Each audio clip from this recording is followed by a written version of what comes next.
Hello, I'm Simon. Welcome to the Writing Couch.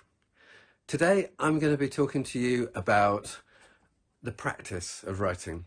Now, what do I mean by the practice of writing?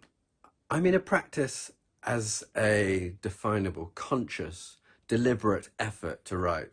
I also mean practice as a regular set of things that you do to put yourself in the mood for writing, to put yourself in the place for writing. So you might have heard me talk about writing before as a craft skill. Now, what do I mean by that? Well, practice is kind of central to that. So when we think about crafts, and I might be thinking about anything from bakery to knitting to pottery to carpentry, any kind of thing where you're required to develop some skills, but to develop them through experience, to be doing them, to be practicing with them. These are the kinds of orientations that I want to try and help you establish today. So some of those skills might be quite useful to think about. For example, when we talk about practice, we might be talking about a craftsman at work. We might be talking about someone sitting at a potter's wheel. They've got everything they need right there, haven't they? They've got the wheel, they've got the pedal that they use, they've got their clay, they've got the shelf to the side where they put it after they're done with the initial modelling. And when I look at that picture, I think that there is a completely self-sustaining practice space. They have everything they need. It's all to hand. Or we might think about something like yoga or meditation, which often gets talked about as a kind of deep practice. So what do?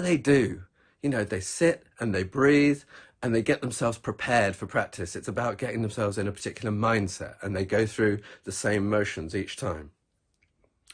Or maybe we might want to think about Olympians, sports people. What do they do when they practice? Well, then you're talking about regularity, you're talking about discipline, you're talking about drilling, doing the same things over and over again until they become literally muscle memory.